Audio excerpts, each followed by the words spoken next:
Welcome friends. This is your V.Palanichamy. In fact, in our channel, we have been talking about different topics and there are few playlists also. Recently, we plan to really start a new playlist where we will be talking about book review and book recommendation for all competitive exams. So, the first of this nature or this kind is on Indian polity. So, the book is from Spectrum Books, based in Delhi. And in fact they have been bringing lot of competitive exam books on various subjects, and in fact even during my civil service preparation in early 90s we used to really prepare all the books, and they have very good collections for competitive exams. And this is a 13th edition of Indian Polity, the constitutional framework and topical issues. In fact this same book I have written my the analysis and then book review also. On the back cover you can see my name and all. I thought that let's really discuss about it, and then how this book will be useful for the exam writing people who are in like either competitive exam or they are writing their university exam or college exams. I feel this is one of the best books in the market. Now they have come up with a voluminous book, and it has around 37 chapters. So out of these 37 chapters, it's about 991 pages. It's a totally 1050 plus pages. It's a bulky book, but it's worth reading for any exam, competitive exam, as well as most of the exams, we have a preliminary, main and interview, whether it's civil services concerned or the state services are concerned, and polity is a main part of our general studies. So we will go through every chapter. There are 37 chapters. We will go through it, and then we will tell that how this book is different from other books. The first chapter is talking about political systems, governments and constitutions. It has around 24 pages. And historical perspective, it has around 29 pages. And third chapter is on framing of the constitution. It has 12 pages. And fourth one is salient features and the philosophy of the constitution. It has around 20 pages. Then the fifth chapter is territory and the territory of the union and the reorganization of the state. It's 16 pages. Then citizenship, it's about 15 pages. Then fundamental rights, it's about 46 pages. Then the 8th chapter, directive principles of state policy, DPSP, it has around 15 pages. Under fundamental duties, it's a 9th chapter, it has around 10 pages. Then the 10th chapter is the union executive, it has around 56 pages. It's elaborate discussion on various issues also there in this chapter. Then the union legislature, in fact out of these 37 chapters, this is the largest chapter. It's about 104 pages, and the various topics, it's nearly most of the important issues are really discussed in it. So it's very, very worth reading, union legislature. Then you have a 12 chapters about Comptroller and Auditor General, that is CAG. Then the 13th chapter is talked about the state executive. Then the state legislature, that's a 14th chapter. Then 15th chapter is on local government, Panchayat Raj. And 16th chapter is on local government, urban. Then 17th chapter is on the cooperative societies. It has around only just 6 pages. Then union territories is about 10 pages. The 19th chapter is scheduled areas and tribal areas. It has very small, it's about 8 pages. Then the judiciary and related matters, it's another biggest chapters. So other than that union legislature, it's about 94 pages. It's a length and breadth, it's all the things are discussed. Then Indian federal system, it's about 78 pages. It's a 21st chapter. Then 22nd chapter is on emergency provisions. It has around it's about 17 pages. Then services under the unions and the states, it's about 28 pages. Then elections and the electoral laws, it's about 84 pages, the third highest. It's a 24th chapter. Then we have 25th chapter is like political parties and pressure groups. It has 27 pages chapters. 26th chapter is about electoral reforms. It has around 34 pages. Then languages, of course, it's language and politics go together. It's about 14 pages. It's discussed very well in threadbare. Then 28th chapter is on special provisions related to the certain classes. Then it has around 10 pages, and then minorities about the 11 pages in the 29th chapter, and 30th chapter is on special provisions for the few states as like northeastern states, some tribal states. It's about 6 pages only. Then 31st chapter, it's about rights, liabilities and obligations of the government. It's about 7 pages. A few chapters are only 6-7 pages, like single digit numbers. Then 32nd chapter is amendment of the constitution and its issue of basic features. It's about 14 pages. Then 33rd chapter is schedules of Indian Constitution. It's about just 4 pages. One of the shortest chapter, in fact. Then 34th chapter is on separation of powers. It has 14 pages. Then statutory, regulatory and quasi-judicial bodies and others. It's about 68 pages, elaborately done. Then 36 about India's foreign policy, and 37th is about working of our Indian Constitution. Then you have appendices about 56 pages. See, if you really go into it, now the comparison is like we are not talking about this book as a unique book and all these things, but compared to other books of the similar nature, how it's different. That's what we are going to discuss about it. This is the book. For example, a person is writing a competitive exam, or is studying in a college or an university or research person.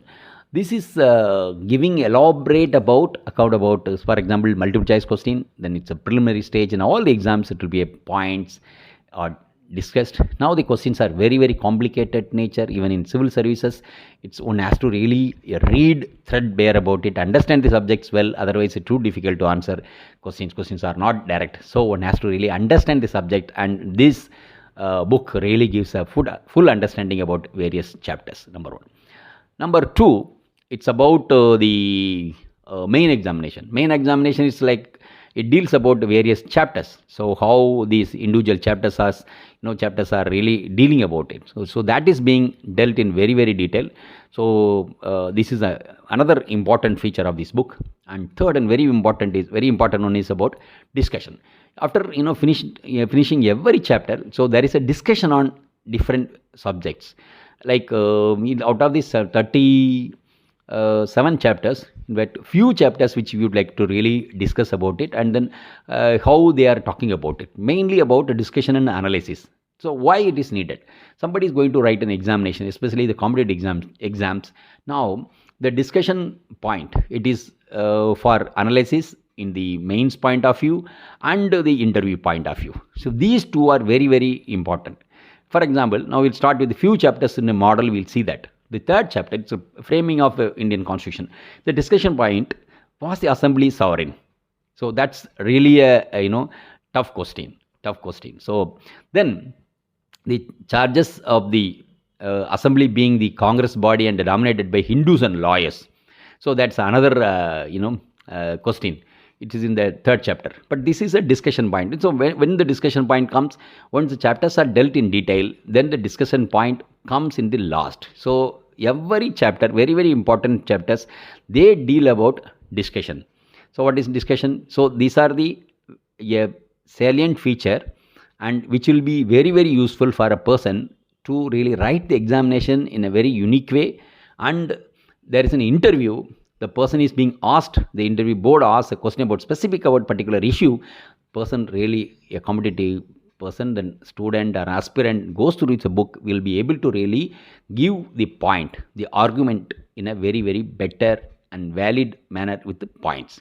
So that's what the discussion. So discussion is a unique thing which really I found it's very, very useful and all. Right. And the second one, it's like the same thing. Like, is it Indian Constitution rewritten Constitution from India Act 1935, or why did India adopt the parliamentary system? So this is another valid point. Same thing in this, like how the Indian system differ from British Parliament, right? Then the same thing discussion mind, should India change over to the presidential form of government? Is preamble is the part of the constitution or it can be amended? In fact, this is a well discussed point, and normally it's a part of any competitive exam whether preamble can be amended or not. Why? Right. So this is a point. It's like valid point for a student to really go through it, understand it, and appear put the argument in a very very lucid way in the main examination or answering in the interview. And the very very important three chapters about fundamental duties, fundamental right, and direct principles of state policy, like DPSP. So this is doing well to those small, but these 3 points are normally very very common. It comes in most of the examination. Then we should know the difference also. Then it's talk about the fundamental rights. So in the fundamental right, in the discussion point, it's like whether there is a restriction on right to freedom, then right to know, issue or right to property. These are the points discussed. Amendability of these fundamental rights and whether our fundamental right is absolute. Then fundamental duties, criticism of fundamental duties and significance of our fundamental duties, really usage in the parliament. So these are the points that will be useful for the interview point of view and main examination point. So a few more chapters also we will discuss about it, because we are not going to discuss about it, so it will be very very lengthy.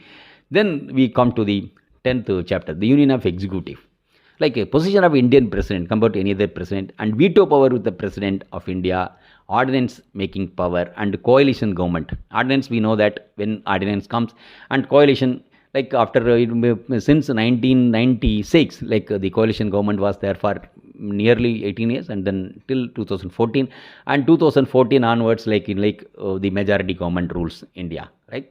So it's about nearly 2 decades. It was like a coalition government. So this is part of discussion, right? Then ordinance, we know that it's important to know about what are the situation we bring the ordinance. Then this is in the state executive, 13th chapter. It talks about the controversy over the role of governor, like whether governor is needed or not. Like when the power in the center, and suppose a ruling party is opposite or other than this ruling party in a state, then these are the really big discussion, all the times. Then the judiciary related matters in the 20th chapter, appointment and accountability of the judges and RTI, issue of delayed justice, judicial activism. This is, most of the questions, most of the papers, it comes about it in the recent years about judicial activism and the emergency provisions. So what are the emergency provisions, and how often it was used in different provisions available like that. Then elections and electoral laws. It's like EVM issue, electronic voting machine issue. Then electoral system and general election. Then electoral system suitable for general election in India, and voters behavior pattern. So how our people, Indian masses, really go and vote and all these things. It's very well analyzed. These are the few chapters which we have been, and 1 or 2 chapters also which we will be discussing about it. And the last but one very very important is in the language. And we know that language and politics go together. It's like India is very very, like any society, like this is very very sentimental issue, language and religion. And this language matters a lot for most of the states. When you have there is a regionalism or regional thinking, and their mother tongue issue comes. So how this works out, so these all discussed in very detail. So that's what we say, this will be very very useful other than the competitive exam writing students, and law students also it will be very very useful. So I hope this discussion and this detail of analysis will be helpful for the students who are writing the exams, and hope it benefits all. So thank you very much, and then we'll be coming up with one more book of similar nature or some other thing. So thank you very much for watching us. For more videos, subscribe our channel. Please like, share and comment. Don't forget to click the bell icon.